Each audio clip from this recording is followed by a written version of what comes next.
নমস্কার, আজকে বানাবো সোয়া মটর ঘুগনি। তো এটা লুচি, রুটি, পরোটার সাথে খেতে দারুণ লাগে। আমি কিন্তু এটা আজকে খুব সিম্পলভাবে বানাচ্ছি।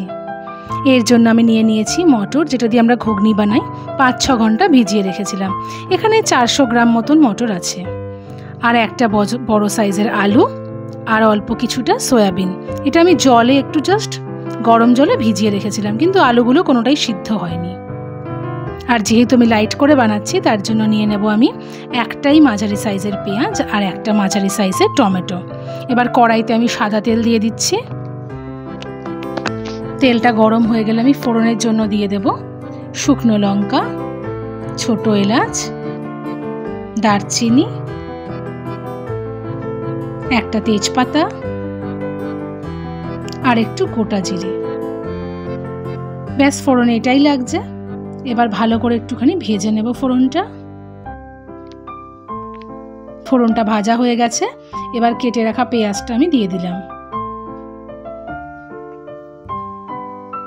দিয়ে পেঁয়াজটাও বেশ লাল লাল করে ভাজতে হবে।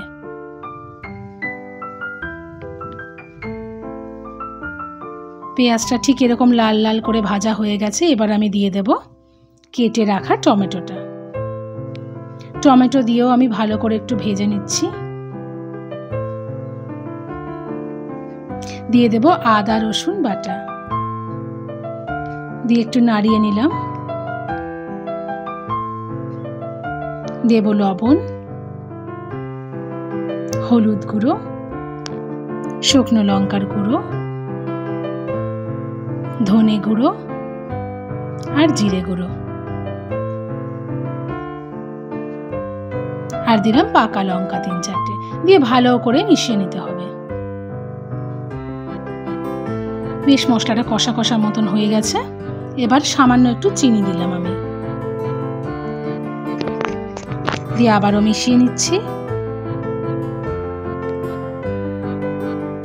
দিয়ে সয়াবিন আর আলুটা আমি দিয়ে দিলাম। এবার মশলার সাথে সয়াবিন আলুটাকে ভালো করে একটু কষিয়ে নিতে হবে, কিন্তু সিদ্ধ করার দরকার নেই, মোটামুটি ভাজা ভাজা করলেই হবে। হয়ে গেছে। এবার আমি একটা প্রেসার কুকার নিয়ে নিয়েছি। তার মধ্যে প্রথমেই দিয়ে দিলাম ভিজিয়ে রাখা মটরটা।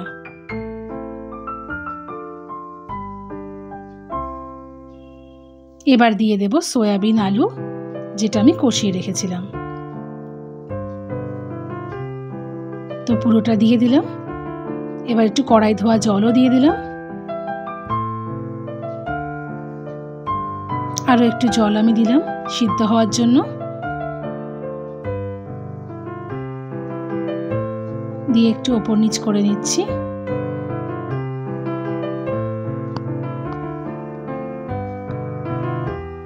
দিয়ে দেব একটু গরম মশলা, আর দেব ভাজা মশলা। ভাজা মশলাটা আমি শুকনো লঙ্কা আর জিরেটাকে একটুখানি শুকনো খোলায় টেলে আমি গুঁড়ো করে নিয়েছি। একটু মিশিয়ে দিলাম। তো আপনারা কে কোথা থেকে আমার রান্না দেখছেন প্লিজ কমেন্টস করে জানাবেন, যাতে আমি আপনাদেরকে ধন্যবাদ জানাতে পারি। এবার আমি 4টে থেকে 5টা সিটি দেব, দিয়ে গ্যাসটা অফই করে রাখবো। তো এইভাবেই তৈরি হয়ে গেল সোয়া আলু দিয়ে ঘুগনি। তো আমার রান্না যদি ভালো লেগে থাকে প্লিজ লাইক, কমেন্ট, শেয়ার করবেন, আর আমার পেজটিকে ফলো করে দেবেন। আর যদি আপনারা ইউটিউব থেকে দেখেন সাবস্ক্রাইব করে দেবেন, আর আমার পেজে আরও বিভিন্ন রান্না আছে তার জন্য নজর রাখুন।